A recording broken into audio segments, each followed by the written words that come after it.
I hope कि सब लोग ठीक होंगे। तो आज की क्लास में हम लोग देखेंगे 8th स्टैंडर्ड का जियोग्राफी देखेंगे और चैप्टर 6 है। चैप्टर 6 का नाम है यहाँ पे लैंड यूज। इसके मैंने फर्स्ट लेक्चर डाला है और सेकेंड लेक्चर, और आज ये लास्ट लेक्चर यानी कि थर्ड लेक्चर रहेगा। और थर्ड लेक्चर में मैं पूरी तरह से कंप्लीट कर दूँगी लैंड यूज, यानी कि महाराष्ट्र बोर्ड का है जियोग्राफी है। तो चलते हैं, स्टार्ट करते हैं। चैनल पे बेटा पहली बार विजिट कर रहे हैं तो लाइक कर लेना, शेयर कर देना, सब्सक्राइब कर देना। तो जो फर्स्ट लेक्चर था उसमें मैंने अर्बन रूरल एरिया क्या होता है, रूरल एरिया के टाइप्स कितने होते हैं, फिर ये मैंने बताया। फिर सेकेंड लेक्चर में आपको अर्बन एरिया के बारे में बताया कि अर्बन एरिया क्या होता है, उनके कितने टाइप्स होते हैं, सर्वर्स क्या होते हैं। आज की जो क्लासेस रहेगी बेटा यहाँ पे प्लांट सिटी से हम लोग स्टार्ट करेंगे, ठीक है। आते हैं यानी कि सिटी को डेवलपमेंट करने के लिए एक प्लान रहता है, कैसे किसको क्या क्या चीज़ें उसको डिवाइड की जाती है और क्यों इसको डिवाइड किया जाता है, और एक प्रॉपर तरीके से सिटी बनाई जाती है। जैसे मैं कोपरखेने में रहती हूँ और नवी मुंबई के अंदर आता है। कोपरखेने वासी के पास है, और कोपरखेने का अगर देखा जाए डिस्ट्रिक्ट थाने है, ठीक है। और आप लोग भी कमेंट करके बताइएगा आप कहाँ से रहते हैं। और ये मेरा जो कोपरखेने ना तो सिटी है और ना ही ये विलेज, यानी कि इसको जिस एरिया में मैं बैठा रहती हूँ ये हमारा क्या है, टाउन। यानी कि ये सिटी गांव से ज़्यादा डेवलपमेंट है, लेकिन ये सिटी से कम डेवलपमेंट है। फिर भी बहुत सारी फैसिलिटी मुझे यहाँ पे अवेलेबल है, ठीक है। ये सारी चीज़ों को क्या बोलते हैं, टाउन। आते हैं यहाँ पे तो देखो यहाँ पे प्लांट सिटीज़ का मतलब क्या होता है। आफ्टर द इंडस्ट्रियल रिवोल्यूशन, यानी कि इंडस्ट्रियल रिवोल्यूशन के बाद जो अर्बनाइजेशन होता है वो बहुत बड़ी मात्रा में होता है पूरे वर्ल्ड में। और इस तरह से अर्बनाइजेशन यानी कि मतलब कि यह अर्बनाइजेशन जो होता है मतलब कि प्लान के अकॉर्डिंग तो नहीं होता है, ठीक है। इनका मतलब कि प्लान नहीं किया गया था अच्छी तरह से, इनको डेवलपमेंट नहीं हुआ था। और सिटी जब मतलब ग्रो किया ना इनके मतलब बनने पर एक तरह से प्रॉपर तरीके से मतलब कि सारी चीज़ें बताई गई कि यहाँ पे मतलब कि बस डेपो रहेगा और रेलवे ट्रैक रहेगी, रेलवे स्टेशन रहेगा, आपका पोस्ट ऑफिस रहेगा, मेडिकल रहेगा, हॉस्पिटल रहेगा, कॉलेज रहेगा, स्कूल्स रहेगा, वेजिटेबल्स रहेंगे, शॉप्स रहेंगे, आपके केमिस्ट के रहेंगे, गार्डन रहेंगे, स्विमिंग पूल्स रहेंगे। ये सारी चीज़ें आपको एक प्लान के अकॉर्डिंग रखा गया, ठीक है। और जिस तरह से सिटी का डेवलपमेंट हुआ, ठीक है, तो मतलब कि ये जो हमारा अर्बनाइजेशन था इस तरह से देखा जाए मतलब पुराने ज़माने में मतलब पूरी तरह से ये डेवलपमेंट नहीं था अच्छी तरह।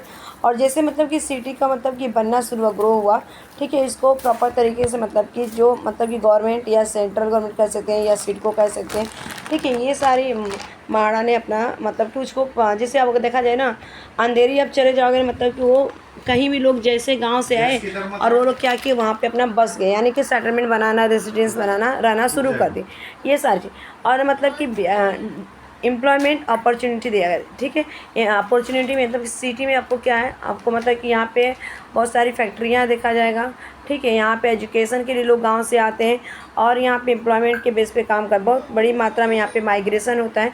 माइग्रेशन का मतलब क्या होता है, गाँव एरिया से यानी कि रूरल एरिया से अर्बन एरिया के सेटल होना, उनको हम क्या बोलते हैं, माइग्रेशन होती है। कौन सेटल होगा, यानी कि पीपल मीन्स क्या होता है, जो हम जनता है, आम जनता गाँव से आके हम कहाँ पे सिटी में मतलब शिफ्ट हो जाते हैं। और जब शिफ्ट होते हैं तो यानी कि माइग्रेशन उसको कहते हैं बड़ी मात्रा में। और ये जो होता है यहाँ पे लैंड जो होता है हमेशा सीरियस प्रॉब्लम बना रहता है। कहाँ पे, जो सिटी यानी कि अगर देखा जाए तो सिटी शहरों में, मुंबई में आपको बहुत कम ज़मीन है और एक फ्लोर पे मतलब देखा जाए एक छोटा सा रूम है, उस रूम के ऊपर first floor, second floor, third floor बनाया गया है, ठीक है।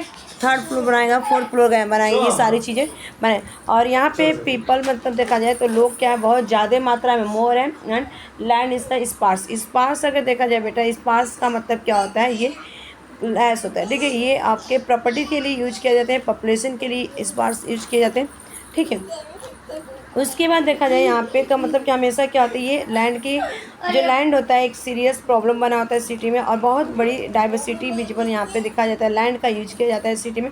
और लैंड क्या होता है, लिमिट होता है, अलग अलग लैंड को अलग अलग बारगोनियस सिटी के लिए मतलब कि इनको यूज किया जाता है। और एक प्लान किया जाता है फ्यूचर के लिए, ठीक है। और क्या किया गया, प्लानिंग की जाती है फ्यूचर के लिए। उसके बाद देखते हैं यहाँ पे, ठीक है।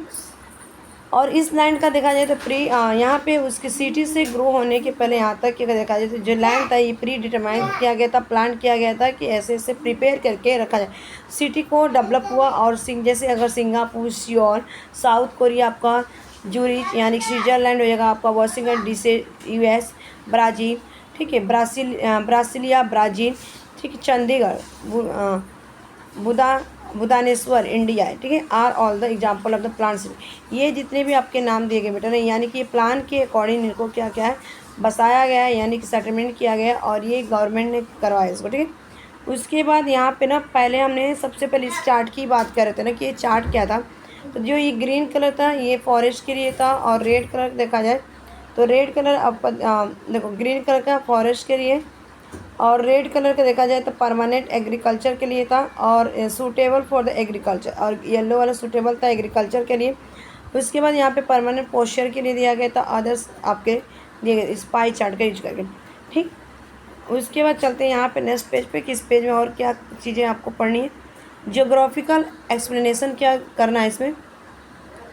तो देखो अलग अलग कंट्री में आपके अलग अलग कंट्री में अलग अलग तरह से लैंड का यूज किया जाता है, और ये परसेंटेज जो होता है हमारे डिफर होते हैं, ठीक है। यानी कि परसेंटेज के बेस पे देखा जाता है, मतलब कि जिस एरिया में अगर रहते हैं, इंडिया में रहते हैं तो इंडिया में मतलब कि मेन अगर देखा जाए तो ऑक्यूपेशन क्या हमारा एग्रीकल्चर, यानी कि कृषि हमारा क्या है मेन व्यवसाय है, ठीक है, एग्रीकल्चर। और सेम अगर वैसे दूसरे देश में जाएगा तो आपको एम्प्लॉयमेंट ज़्यादा मिलेंगे, और वहाँ पे एजुकेशन अच्छी होती है, सबसे देखा जाए तो, ठीक है सर। और इसके बाद पॉपुलेशन कंट्री हमारा देखा जाए, और इंडिया में पॉपुलेशन हमारा सेकेंड नंबर पर आती है। इसके पहले अगर देखा जाए तो चाइना फर्स्ट पे था, उसके बाद इंडिया सेकेंड पे आती है 2011 के सेंसर बोर्ड के अकॉर्डिंग। और हर 10 साल पे इसको मतलब कि आपका पॉपुलेशन को क्या किया जाता है, काउंट किया जाता है, यानी देखा जाता है कितना, मतलब कि एक सर्वे किया जाता है, ठीक है। Equality and needs land use for the type varies, ठीक है। और मतलब कि यहाँ पे जो क्वालिटी होती है और उनकी जो आवश्यकता होती है लैंड का, किस तरह से मतलब बहुत बड़ी मात्रा में उनका यूज किया जाता है। जापान अगर देखा जाए जो जापान के लोग थे ना, ये परसेंटेज लैंड का जो परसेंटेज का एग्जाम्पल के लिए यूज करते हैं, फॉरेस्ट के लिए अधिक, और उसके बाद percentage of land permanent agriculture के लिए कम, बहुत ही कम मात्रा में, ठीक है। जो जापान के लोग क्या करते हैं, जंगल के लिए सबसे अधिक मात्रा में मतलब कि लैंड का यूज करते हैं, और एग्रीकल्चर के लिए बहुत कम। और इस तरह से कंपेयर किया इंडिया में, तो इंडिया में जो होता है फॉरेस्ट के लिए बहुत कम होता है, जबकि परसेंटेज अगर लैंड का देखा जाए तो यहाँ पे एग्रीकल्चर के लिए हाई करते हैं, ठीक है। यानी कि एक दूसरे की क्या है कंट्रोवर्सी है ऊपर। उसके बाद देखते हैं बेटा यहाँ पे next geographical explanation extract. Extract का मतलब देखते हैं क्या होता है। Under land the utilization we have just seen how land is put to the different uses. The ownership of the land put to the private or public land. The registration in the contract is done under the revenue department of the government. All the information about the registered land can be obtained from the revenue department in the 7/12 extract, ठीक है। Let us the get some the information. अच्छा 7/12 का अगर मैं बताऊँ सीधे इस paragraph का मतलब, ये 7/12 हमारा है क्या, तो जो 7/12 है ना, ये हमारे रजिस्ट्रेशन जो हमारा घर होता है ना, ये घर का जो रिवेन्यू किया जाता है डिपार्टमेंट का, उसका पूरा ये डिटेल रहता है। उसमें एक पेपर्स रहता है जिसका मतलब आपके घर में ना, अगर आपका खुद का मतलब जो ज़मीन है, घर है, प्रॉपर्टी है ना, आप खुद का अगर ओनर है उस चीज़ का, ठीक है, तो उसमें आपके मतलब उस लैंड का प्राइवेट या पब्लिक है जो भी है आपके पास था, 7/12 का क्या रहेगा आपके पास एक पेपर रहेगा, और उस पेपर पे पूरा डिटेल में आपके घर के बारे में बताया रह जाएगा, और आपका साइन रहेगा, सिग्नेचर रहेगा, आप उसके क्या करेंगे मालिक रहेंगे, ठीक है।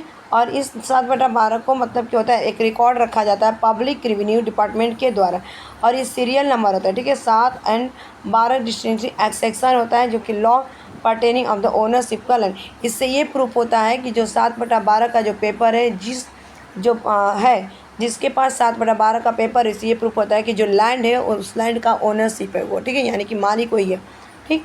और पूरा इसका रिकॉर्ड रखा जाता है। 7/12 का stress kind of the manner about the land the because just by the reading the seating one place and owner, और एक स्थान से दूसरे स्थान पर उसको रीडिंग। ये आपका 7/12 का मतलब कि ऐसे मतलब कि क्या रहता है, एक डॉक्यूमेंट रहता है बेटा। और ये मतलब कि जिसका मतलब कि जब हम घर खरीदते हैं उस घर के बारे में डिटेल में हमको ये स्टैम्प लगाया जाता है।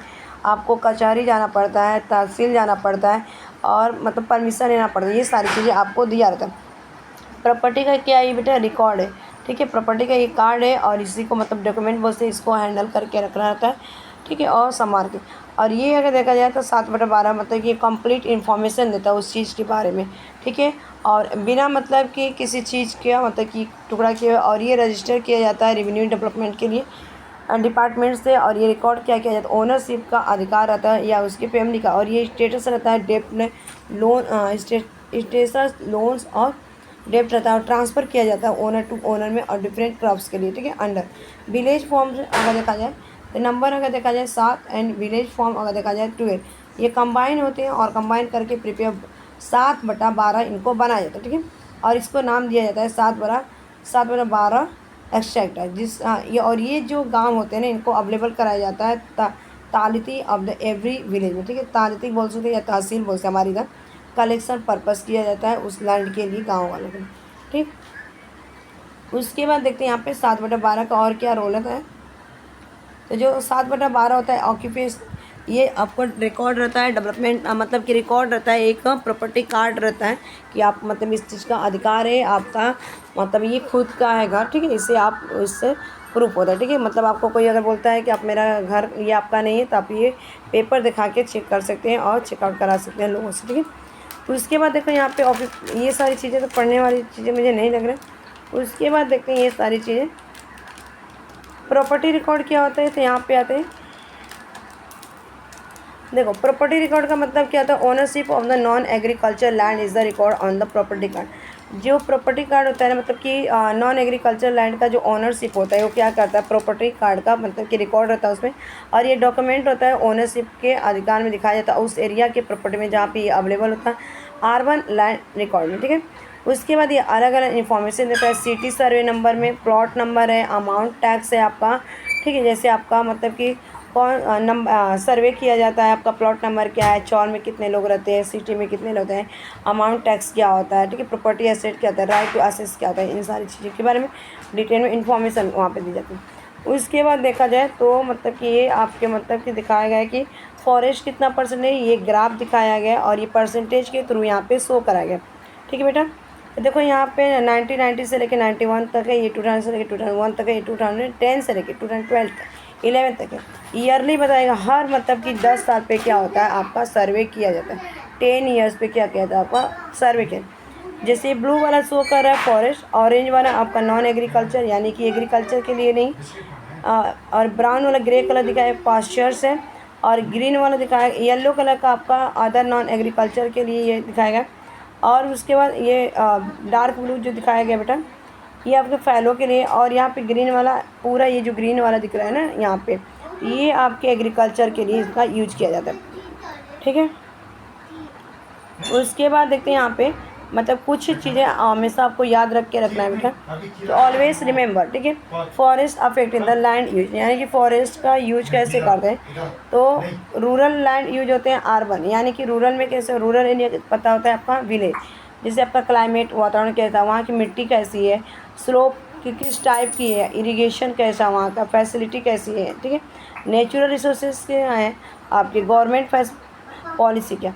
अर्बन एरिया का अगर देखा जाए यहाँ पे तो location, site, natural resources, housing development policy होता है, ट्रांसपोर्टेशन रूट्स होते हैं, industrials, trades and the commerce, play ground होते हैं, इंटरटेनमेंट फैसिलिटी होती है, और गवर्नमेंट पॉलिसी। ये सारी चीज़ें मैंने आपको डिस्कस ऑलरेडी कर चुकी हूँ, ठीक है।